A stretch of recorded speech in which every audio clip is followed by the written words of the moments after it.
اعوذ باللہ من الشیطان الرجیم بسم اللہ الرحمن الرحیم۔ اور جو تم میں سے اللہ اور اس کے رسول کی فرما بردار رہے گی اور عمل نیک کرے گی، اس کو ہم دونا ثواب دیں گے، اور اس کے لیے ہم نے عزت کی روزی تیار کر رکھی ہے۔ اے پیغمبر کی بیویوں، تم عام عورتوں کی طرح نہیں ہو۔ اگر تم پرہیزگار رہنا چاہتی ہو تو کسی اجنبی شخص سے نرم لہجے میں بات نہ کرو، تاکہ وہ شخص جس کے دل میں کسی طرح کا روگ ہے کوئی امید نہ پیدا کر لے، اور دستور کے مطابق بات کیا کرو اور اپنے گھروں میں ٹھہری رہو۔ اور جس طرح پہلے جاہلیت کے دنوں میں زیب و زینت کی نمائش کی جاتی تھی، اس طرح اظہار زینت نہ کرو، اور نماز پڑھتی رہو اور زکوٰۃ دیتی رہو، اور اللہ اور اس کے رسول کی فرما برداری کرتی رہو۔ اے پیغمبر کی گھر والیوں، اللہ چاہتا ہے کہ تم سے ہر طرح کی ناپاکی دور کر دے اور تمہیں بالکل پاک صاف کر دے، اور تمہارے گھروں میں جو اللہ کی آیتیں پڑھی جاتی ہیں اور حکمت کی باتیں سنائی جاتی ہیں ان کو یاد رکھو۔ بے شک اللہ باریک بین ہے، باخبر ہے۔ جو لوگ اللہ کے آگے سر اطاعت خم کرنے والے ہیں، یعنی مسلمان مرد اور مسلمان عورتیں، مومن مرد اور مومن عورتیں، اور فرما بردار مرد اور فرما بردار عورتیں، اور راست باز مرد اور راست باز عورتیں، اور صبر کرنے والے مرد اور صبر کرنے والی عورتیں، اور عاجزی کرنے والے مرد اور عاجزی کرنے والی عورتیں، اور خیرات کرنے والے مرد اور خیرات کرنے والی عورتیں، اور روزے رکھنے والے مرد اور روزہ رکھنے والی عورتیں، اور اپنی شرم گاہوں کی حفاظت کرنے والے مرد اور حفاظت کرنے والی عورتیں، اور اللہ کو کثرت سے یاد کرنے والے مرد اور کثرت سے یاد کرنے والی عورتیں۔ کچھ شک نہیں کہ ان کے لیے اللہ نے بخشش اور اجر عظیم تیار کر رکھا ہے۔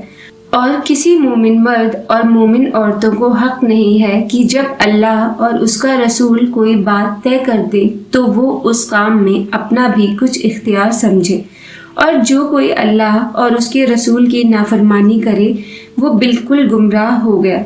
اور جب تم اس شخص سے جس پر اللہ نے احسان کیا تھا اور تم نے بھی احسان کیا تھا یہ کہتے تھے کہ اپنی بیوی کو اپنے پاس رہنے دیں اور اللہ سے ڈرے، اور تم اپنے دل میں وہ بات چھپا رہے تھے جس کو اللہ ظاہر کرنے والا تھا، اور تم لوگوں سے ڈرتے تھے، حالانکہ اللہ ہی اس کا زیادہ مستحق ہے کہ اس سے ڈرو۔ پھر جب زید نے اس سے تعلق ختم کر لیا، یعنی اس کو طلاق دے دی، تو ہم نے اسے تمہاری زوجیت میں دے دیا، تاکہ مومنوں پر ان کے منہ بولے بیٹوں کی بیویوں کے ساتھ نکاح کرنے کے بارے میں جب وہ بیٹے ان سے اپنا تعلق ختم کر لیں یعنی طلاق دے دیں کچھ تنگی نہ رہے، اور اللہ کا حکم واقع رہنے والا ہے۔ پیغمبر پر اس کام میں کچھ تنگی نہیں جو اللہ نے ان کے لیے مقرر کر دیا، اور جو لوگ پہلے گزر چکے ہیں ان میں بھی اللہ کا یہی دستور رہا ہے، اور اللہ کا حکم ٹھہر چکا تھا، یعنی ان پیغمبروں میں جو اللہ کے پیغام جوں کے تیوں پہنچاتے اور اس سے ڈرتے اور اللہ کے سوا کسی سے نہیں ڈرتے تھے، اور اللہ ہی حساب کرنے کو کافی ہے۔ محمد صلی اللہ علیہ وآلہ وسلم تمہارے مردوں میں سے کسی کے والد نہیں ہیں، لیکن اللہ کے پیغمبر اور نبیوں کی مہر یعنی سلسلہ نبوت کو ختم کر دینے والے ہیں، اور اللہ ہر چیز سے واقف ہے۔ اے اہل ایمان، اللہ کا بہت بہت ذکر کیا کرو اور صبح و شام اس کی پاکی بیان کرتے رہو۔ وہی تو ہے جو تم پر رحمت بھیجتا ہے، اور اس کے فرشتے بھی، تاکہ تم کو اندھیروں سے نکال کر روشنی کی طرف لے جائیں، اور اللہ مومنوں پر مہربان ہے۔ جس روز وہ اس سے ملیں گے تو ان کا تحفہ اللہ کی طرف سے سلام ہوگا، اور اس نے ان کے لیے عمدہ ثواب تیار کر رکھا ہے۔ اے پیغمبر، ہم نے تم کو گواہی دینے والا اور خوشخبری سنانے والا اور خبردار کرنے والا بنا کر بھیجا ہے، اور اللہ کی طرف اسی کے حکم سے بلانے والا اور چراغ روشن۔ اور مومنوں کو خوشخبری سنا دو کہ ان کے لیے اللہ کی طرف سے بڑا فضل ہے، اور کافروں اور منافقوں کا کہا نہ ماننا۔ اور نہ ان کے تکلیف دینے پر نظر کرنا، اور اللہ پر بھروسہ رکھنا، اور اللہ ہی کارساز کافی ہے۔ مومنوں، جب تم مومن عورتوں سے نکاح کر کے ان کو ہاتھ لگانے یعنی ان کے پاس جانے سے پہلے طلاق دے دو تو تم کو کچھ حق نہیں کہ ان سے عدت پوری کراؤ، بس ان کو کچھ فائدہ یعنی خرچ دے دو اور ان کو اچھی طرح سے رخصت کر دو۔ اے پیغمبر صلی اللہ علیہ وآلہ وسلم، ہم نے تمہارے لیے تمہاری بیویاں جن کو تم نے ان کے مہر دے دیے ہیں حلال کر دی ہیں، اور تمہاری باندیاں جو اللہ نے تم کو کفار سے بطور مال غنیمت دلوائی ہیں، اور تمہارے چچا کی بیٹیاں، اور تمہاری پھوپھیوں کی بیٹیاں، اور تمہارے ماموں کی بیٹیاں، اور تمہاری خالاؤں کی بیٹیاں جو تمہارے ساتھ وطن چھوڑ کر آئی ہیں، سب حلال ہیں۔ اور کوئی مومن عورت اگر اپنے آپ کو پیغمبر صلی اللہ علیہ وآلہ وسلم کے حوالے کر دے یعنی مہر کے بغیر نکاح میں آنا چاہے،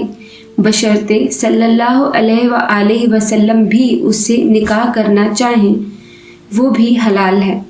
لیکن یہ اجازت اے نبی صلی اللہ علیہ وآلہ وسلم خاص تم ہی کو ہے، سب مسلمانوں کو نہیں۔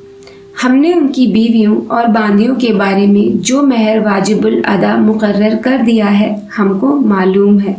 یہ اس لیے کیا گیا ہے تاکہ تم پر کسی طرح کی تنگی نہ رہے، اور اللہ بخشنے والا ہے، مہربان ہے۔ اے پیغمبر صلی اللہ علیہ وآلہ وسلم، تم کو یہ بھی اختیار ہے کہ جس بیوی کو چاہو پیچھے رکھو اور جسے چاہو اپنے پاس رکھو، اور جس کو تم نے پیچھے کر دیا ہو اگر اس کو پھر اپنے پاس طلب کر لو تو تم پر کچھ گناہ نہیں۔ یہ اجازت اسی لیے ہے کہ ان کی آنکھیں ٹھنڈی رہیں اور وہ رنجیدہ نہ ہوں، اور جو کچھ تم ان کو دو اسے لے کر سب خوش رہیں، اور جو کچھ تمہارے دلوں میں ہے اللہ اسے جانتا ہے، اور اللہ جاننے والا ہے، بردبار ہے۔ اے پیغمبر صلی اللہ علیہ وآلہ وسلم، ان کے سوا اور عورتیں تم کو جائز نہیں، اور نہ یہ کہ ان بیویوں کو چھوڑ کر اور بیویاں کر لو، خواہ ان کا حسن تم کو کیسا ہی اچھا لگے، مگر وہ جو تمہارے ہاتھ کا مال ہے یعنی باندیوں کے بارے میں تمہیں اختیار ہے، اور اللہ ہر چیز پر نگاہ رکھتا ہے۔ مومنوں، پیغمبر صلی اللہ علیہ وآلہ وسلم کے گھروں میں نہ جایا کرو مگر اس صورت میں کہ تم کو اجازت دی جائے یعنی کھانے کے لیے بلایا جائے، جبکہ اس کے پکنے کا انتظار بھی نہ کرنا پڑے۔ لیکن جب تمہاری دعوت کی جائے تو جاؤ، اور جب کھانا کھا چکو تو چل دو، اور باتوں میں جی لگا کر نہ بیٹھے رہو۔ یہ بات پیغمبر صلی اللہ علیہ وآلہ وسلم کو ایذا دیتی تھی، اور وہ تم سے حیا کرتے تھے اور کہتے نہیں تھے، لیکن اللہ سچی بات کے کہنے سے نہیں شرماتا۔ اور جب پیغمبر صلی اللہ علیہ وآلہ وسلم کی بیویوں سے کوئی سامان مانگو تو پردے کے باہر سے مانگو، یہ تمہارے اور ان کے دلوں کے لیے بہت پاکیزگی کی بات ہے، اور تم کو یہ شایع نہیں کہ رسول اللہ صلی اللہ علیہ وآلہ وسلم کو تکلیف دو، اور نہ یہ کہ ان کی بیویوں سے کبھی ان کے بعد نکاح کرو، بے شک یہ اللہ کے نزدیک بڑا گناہ کا کام ہے۔ اگر تم کسی چیز کو ظاہر کرو یا اس کو مخفی رکھو تو یاد رکھو کہ اللہ ہر چیز سے باخبر ہے۔ خواتین پر اپنے باپ دادا سے پردہ نہ کرنے میں کوئی گناہ نہیں، اور نہ اپنے بیٹوں سے، اور نہ اپنے بھائیوں سے، اور نہ اپنے بھتیجوں سے، اور نہ اپنے بھانجوں سے، نہ اپنی سی خواتین سے، اور نہ اپنے باندی غلاموں سے۔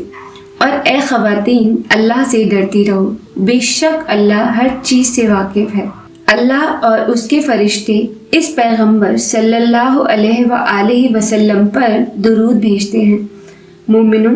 تم بھی ان پر درود بھیجو اور خوب سلام بھیجا کرو۔ جو لوگ اللہ اور اس کے پیغمبر صلی اللہ علیہ وآلہ وسلم کو اذیت پہنچاتے ہیں ان پر اللہ دنیا اور آخرت میں لعنت کرتا ہے، اور ان کے لیے اس نے ذلیل کرنے والا عذاب تیار کر رکھا ہے۔ اور جو لوگ مومن مردوں اور مومن عورتوں کو ایسے کام کی تہمت سے جو انہوں نے نہ کیا ہو ایذا دیں تو انہوں نے بہتان کا اور کھلے گناہ کا بوجھ اپنے سر پر رکھا۔ اے پیغمبر صلی اللہ علیہ وآلہ وسلم، اپنی بیویوں اور بیٹیوں اور مسلمانوں کی عورتوں سے کہہ دو کہ باہر نکلا کریں تو اپنے چہروں پر چادر لٹکا کر گھونگھٹ نکال لیا کریں، یہ چیز ان کے لیے موجب شناخت و امتیاز ہوگی تو کوئی ان کو ایذا نہ دے گا، اور اللہ بخشنے والا ہے، مہربان ہے۔ اگر منافق اور وہ لوگ جن کے دلوں میں روگ ہے اور جو مدینے کے شہر میں بری بری خبریں اڑایا کرتے ہیں اپنی حرکتوں سے باز نہ آئیں گے تو ہم تم کو ان کے پیچھے لگا دیں گے، پھر وہ تمہارے پڑوس میں نہ رہ سکیں گے مگر تھوڑے دن، وہ بھی پھٹکارے ہوئے جہاں پائے گئے پکڑے گئے اور جان سے مار ڈالے گئے۔ جو لوگ پہلے گزر چکے ہیں ان کے بارے میں بھی اللہ کی یہی عادت رہی ہے، اور تم اللہ کی عادت میں تغیر و تبدل نہیں پاؤ گے۔ لوگ تم سے قیامت کی نسبت دریافت کرتے ہیں کہ کب آئے گی، کہہ دو کہ اس کا علم اللہ ہی کو ہے، اور تمہیں کیا پتا ہو سکتا ہے کہ قیامت قریب ہی آ گئی ہو۔ بے شک اللہ نے کافروں پر لعنت کی ہے اور ان کے لیے جہنم کی آگ تیار کر رکھی ہے، اس میں وہ ہمیشہ ہمیشہ رہیں گے، نہ کسی کو دوست پائیں گے اور نہ مددگار۔ جس دن ان کے چہرے آگ میں الٹ پلٹ کیے جائیں گے تو کہیں گے اے کاش ہم اللہ کی فرما برداری کرتے اور رسول صلی اللہ علیہ وآلہ وسلم کا حکم مانتے، اور کہیں گے کہ اے ہمارے پروردگار، ہم نے اپنے سرداروں اور بڑوں کا کہنا مانا تو انہوں نے ہم کو رستے سے بھٹکا دیا۔ اے ہمارے پروردگار، ان کو دگنا عذاب دے اور ان پر بڑی لعنت کر۔ مومنوں، تم ان لوگوں جیسے نہ ہونا جنہوں نے موسیٰ کو عیب لگا کر رنج پہنچایا تو اللہ نے ان کو بے عیب ثابت کر دیا، اور وہ اللہ کے نزدیک آبرو والے تھے۔ مومنوں، اللہ سے ڈرا کرو اور بات سیدھی کہا کرو، وہ تمہارے سب کام سنوار دے گا اور تمہارے گناہ بخش دے گا۔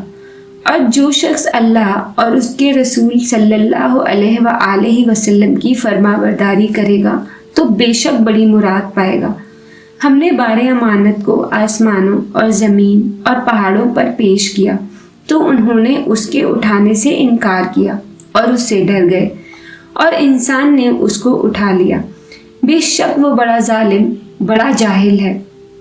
تاکہ اللہ منافق مردوں اور منافق عورتوں اور مشرک مردوں اور مشرک عورتوں کو عذاب دے،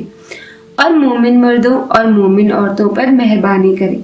اور اللہ تو بخشنے والا ہے، مہربان ہے۔ سورہ سبا۔ شروع اللہ کا نام لے کر جو بڑا مہربان نہایت رحم والا ہے۔ سب تعریف اللہ ہی کے لیے ہے جو سب چیزوں کا مالک ہے، یعنی وہ کہ جو کچھ آسمانوں میں ہے اور جو کچھ زمین میں ہے سب اسی کا ہے، اور آخرت میں بھی اسی کی تعریف ہے، اور وہ حکمت والا ہے، خبردار ہے۔ جو کچھ زمین میں داخل ہوتا ہے اور جو اس میں سے نکلتا ہے اور جو آسمان سے اترتا ہے اور جو اس پر چڑھتا ہے، سب اس کو معلوم ہے، اور وہ مہربان ہے، بخشنے والا ہے۔ اور کافر کہتے ہیں کہ قیامت کی گھڑی ہم پر نہیں آئے گی۔ کہہ دو کیوں نہیں آئے گی؟ میرے پروردگار کی قسم وہ تم پر ضرور آ کر رہے گی۔ وہ پروردگار غیب کا جاننے والا ہے، ذرہ بھر چیز بھی اس سے پوشیدہ نہیں، نہ آسمانوں میں اور نہ زمین میں، اور کوئی چیز ذرے سے بھی چھوٹی یا بڑی نہیں مگر کتاب روشن میں لکھی ہوئی ہے، اس لیے کہ جو لوگ ایمان لائیں اور عمل نیک کرتے رہیں ان کو بدلا دیں۔ یہی ہیں جن کے لیے بخشش اور عزت کی روٹی ہے، اور جنہوں نے ہماری آیتوں کے بارے میں ہمیں ہرانے کی کوشش کی ان کے لیے سخت درد دینے والے عذاب کی سزا ہے۔ اور جن لوگوں کو علم دیا گیا ہے وہ جانتے ہیں کہ جو قرآن تمہارے پروردگار کی طرف سے تم پر نازل ہوا ہے وہ یقیناً حق ہے، اور اس اللہ کا رستہ بتاتا ہے جو غالب ہے، قابل تعریف ہے۔ اور کافر کہتے ہیں کہ بھلا ہم تمہیں ایسا آدمی بتائیں جو تمہیں خبر دیتا ہے کہ جب تم مر کر بالکل ریزہ ریزہ ہو جاؤ گے تو تم نئے سرے سے پیدا ہوگے، یا تو اس نے اللہ پر جھوٹ باندھ دیا ہے یا اسے جنون ہے۔ بات یہ ہے کہ جو لوگ آخرت پر یقین نہیں رکھتے وہ آفت اور پرلے درجے کی گمراہی میں پڑے ہیں۔ کیا انہوں نے اس کو نہیں دیکھا جو ان کے آگے اور پیچھے ہے،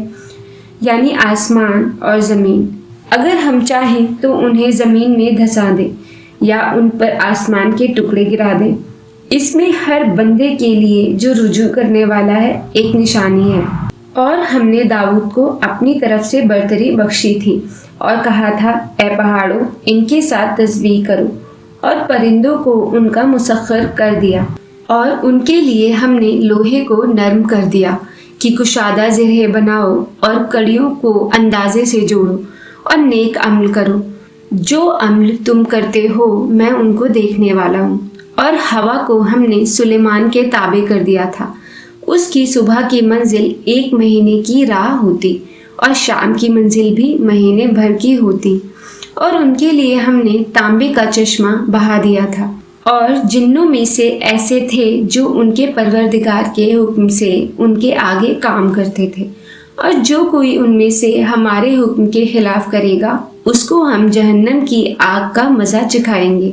وہ جو چاہتے یہ ان کے لیے وہ بناتے، یعنی کلے اور تصویریں اور بڑے بڑے لگن جیسے تالاب اور دیگیں جو ایک ہی جگہ رکھی رہیں۔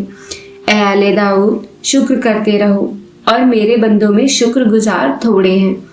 پھر جب ہم نے ان کے لیے موت کا حکم صادر کیا تو کسی چیز سے ان کا مرنا معلوم نہ ہوا مگر گھن کے کیڑے سے جو ان کے عصا کو کھاتا رہا۔ پھر جب وہ گر پڑے تب جنوں کو معلوم ہوا اور کہنے لگے کہ اگر وہ غیب جانتے ہوتے تو ذلت کی تکلیف میں نہ رہتے۔ اہل سبا کے لیے ان کے وطن میں ایک نشانی تھی، یعنی 2 باغ، ایک داہنی طرف اور ایک بائیں طرف۔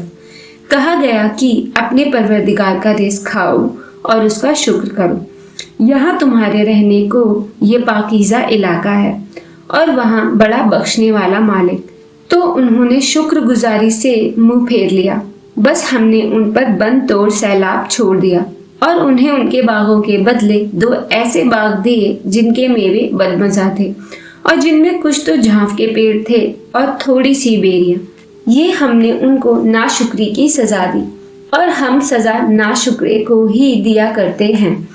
اور ہم نے ان کے اور ملک شام کی ان بستیوں کے درمیان جن میں ہم نے برکت دی تھی ایک دوسرے کے متصل دیہات بنائے تھے جو سامنے نظر آتے تھے، اور ان میں آمد و رفت کا اندازہ مقرر کر دیا تھا کہ رات دن بے خوف و خطر چلتے رہو۔ تو انہوں نے دعا کی کہ اے پروردگار ہماری مسافتوں میں دوری پیدا کر دے، اور اس سے انہوں نے اپنے حق میں ظلم کیا تو ہم نے انہیں نابود کر کے داستان بنا دیا اور انہیں بالکل منتشر کر دیا۔ اس میں ہر صابر و شاکر کے لیے نشانیاں ہیں، اور شیطان نے ان کے بارے میں اپنا خیال سچ کر دکھایا کہ مومنوں کی ایک جماعت کے سوا وہ اس کے پیچھے چل پڑے، اور اس کا ان پر کچھ زور نہ تھا، مگر ہمارا مقصود یہ تھا کہ جو لوگ آخرت میں شک رکھتے ہیں ان میں سے ان لوگوں کو جو اس پر ایمان رکھتے ہیں ممتاز کر دے۔ اور تمہارا پروردگار ہر چیز پر نگہبان ہے۔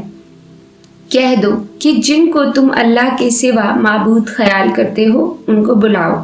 وہ آسمانوں اور زمین میں ذرہ بھر چیز کے بھی مالک نہیں ہیں، اور نہ ان میں ان کی شرکت ہے، اور نہ ان میں سے کوئی اللہ کا مددگار ہے، اور اللہ کے یہاں کسی کے لیے سفارش فائدہ نہ دے گی مگر اس کے لیے جس کے بارے میں وہ اجازت بخشے،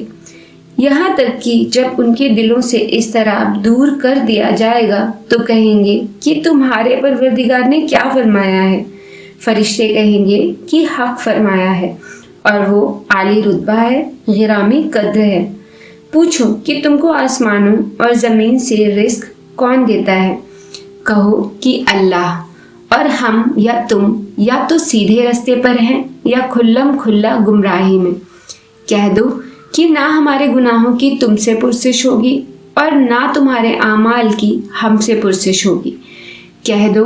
کہ ہمارا پروردگار ہم کو جمع کرے گا، پھر ہمارے درمیان انصاف کے ساتھ فیصلہ کر دے گا،